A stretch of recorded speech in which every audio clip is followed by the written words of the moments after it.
Hello, my name is Cailey Birchem, and I'm going to be sharing with you my idea of making a multi-dynamic space to propel creatives forward in their professional and personal lives. I'm going to start from the beginning. When I was working at my internship in Washington, D.C. this summer, I was commuting over 3 hours a day to and from work. I overheard my coworkers talking about podcasts they like to listen to. When I looked for a podcast that would help me learn more about design as the young creative that I am, particularly in the event industry, there wasn't one that existed. Coming back from my internship, I came up with the idea of recording my own podcast with my professor, Mitch. We created the first season with 6 episodes, and each focused on one facet of design attitude and techniques in the business side, things you might not learn in school. When thinking about the layout of traditional podcasts, I noticed that usually they were just the same people who were referred to as hosts, talking about the same things. I didn't feel like I was any more qualified to teach my fellow students, but I knew a lot of people who were good fits to talk about particular topics. The name of the podcast I came up with myself, and it's Pantones and Pancakes. It was focused around brunch and broad design conversation, which was the idea behind having Pantones as the name because the broad use throughout the design industry. After finishing our first season, I figured that it was going to be the end. Maybe we'd do another season, but I knew something was off. There could be more to it, but I didn't know how to incorporate more into a traditional podcast setting without really completely changing it all. That's where my big idea came to me. Podcasts. When you think of them, they're pretty individual. You're usually alone in your car or with headphones in. That's when you listen to them. You usually get a takeaway or two from an episode that might change your behavior, at least for a short amount of time. But how could I take this to the next level and make you change your behavior for the long run without losing the original podcast feel? What I loved about podcasts was they're so multi-dynamic in that you can go back and reference them and they don't disappear, and it's not like an event where you go and then afterward it's over and you have no way to record the content. I didn't really know how I was going to combine these two things. After realizing the title of the podcast didn't exactly make a whole lot of sense with the backstory, I was thinking about retitling it, maybe something like Driving with Designers or Commuting with Creatives. Then the word traveling appeared. So my first discovery of a more interactive audio experience was the traveling radio show that started in the 1970s. It was a couple of hippies in a van that recorded radio shows in large cities across the United States, and theming each episode according to where they were.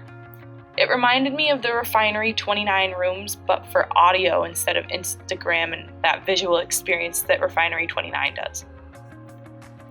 While I was in Las Vegas this past spring, we went to a container park. It's like an adult playground made out of recycled shipping containers.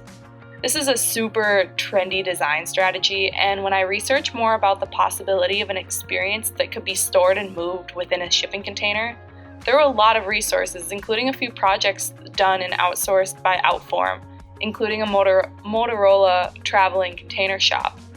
And the windows in the front of it really reminded me of the Good Morning America show. You know those windows, people that press themselves against them every day just for a chance to get to see the news being recorded, and then maybe they'll get on television in the background. Another traveling experience I thought of was the TEDx events, and that led me to Roman Mars' TED Talk. And he ironically is the host of a podcast himself, which is called 99% Invisible. He sets his podcast up differently as well, which gave me another perspective when thinking about how I wanted to position myself in this idea. So, what if there was a podcast that traveled? Still not quite as immersive as I had originally envisioned. Sephora, the makeup company, does a traveling masterclass that goes from city to city and they invite makeup artists from that city to come teach a small class on the application of makeup. That's an educational way to spread the word in a different way other than podcasting. Adobe XM conference called Summit does something similar to this every year in LA, where they have designers come give talks, listen to talks, learn about new products, and then it spread from there with opportunities to do workshops with the new Adobe products. But who has time to travel across the country in some cases to go to LA to go to a conference?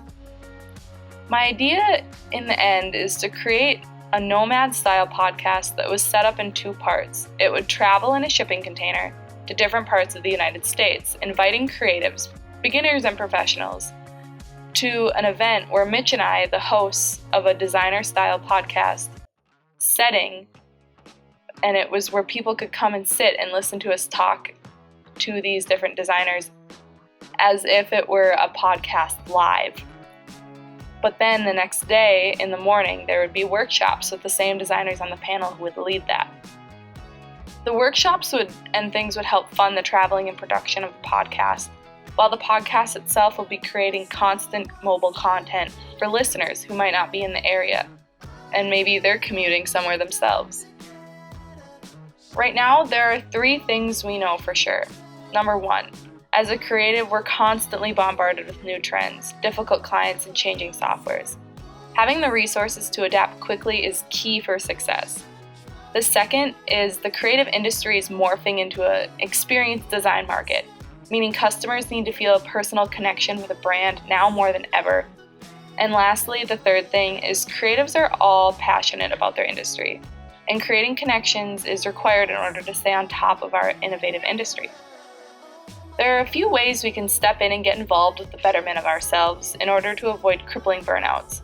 I'm sure you can think of a few, but the 2 that I think of were the original thought. There are a million podcasts in existence, but not many of them specifically are for designers to strengthen their professional and personal lives. There are trade shows and events, just like the Adobe thing I talked about, and like the Adobe thing, they're completely made for designers. It's super specific, and it gives them tools in order to be successful. But like I said before, who has the time to travel and take a week off of work to go to one of these conferences? Through trial and error, this is where the idea was born. If there isn't a platform for all designers and creatives alike to share, learn, and connect, we're headed for a crisis. Burnouts in all professions is detrimental to productivity, but also to one's personal life. In order to keep creatives in all walks of life functioning at high levels, we need to create an experience dedicated to it. Imagine, you're sitting at your design desk and you see an advertisement for a design conference. This would likely be your first touch point with Forward, my idea. Your interest is sparked mainly because it's actually nearby, it's in the town you work in, and it's not on the weekend or during the work hour days. These people really thought about that customer impact, you tell yourself. The next place you'd see our company website, Let's Talk Design, as the opener. That tells you exactly what you're going to be experiencing as an attendee. This little video will walk you through how our website will function. As you can see, it opens up with the Let's Talk Design, and you can scroll down and click on whatever state you're located in, and you can see what events are located in that state. When you've clicked on a state, you can see the little overview of what speakers will be there, and then you can learn a little bit more about how the event started. After you've purchased your tickets, you'll get a confirmation email. This email will contain all the information about parking and what to bring to the event. Once you arrive, this is what you're greeted with. You can see the animated screen from the sidewalk, bringing your eye directly to the action. The ultimate goal is to engage designers into a community of creatives who support one another and share knowledge about how to succeed. Forward itself got its name from the concept of moving yourself forward in all forms of the word. Physically, the event is a traveling one, hitting over half of the states in the United States.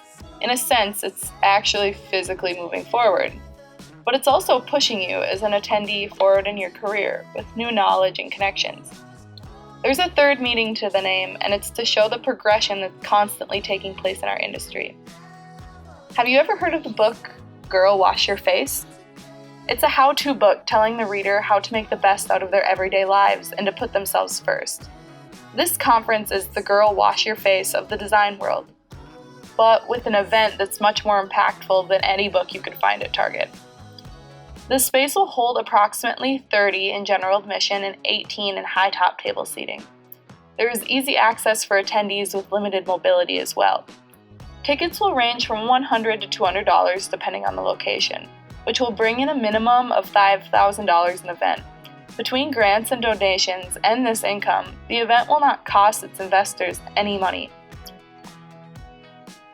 The container itself is stacked two high, the first level containing the panel experience and stage, while the top serves double. It's a storage but also a DJ space for the evening networking events. The space overall is 20 by 30, with two main entrances for traffic flow, both to the left and right of the container. The white fence on the border of the event will keep passerbyers from interfering with the attendees, but also allows them to catch a glimpse of what's happening inside, creating this sense of wonderment and almost like FOMO. The event itself works in a system: listen and learn. On the first day, Forward will have a 2-hour-long discussion panel with 3 to 6 high-profile local creatives. This discussion panel, led by the two hosts, Mitch and I, will last approximately 2 hours with an intermission in between. After this, it'll be about 6 p.m., perfect time for after-work drinks and a few light snacks.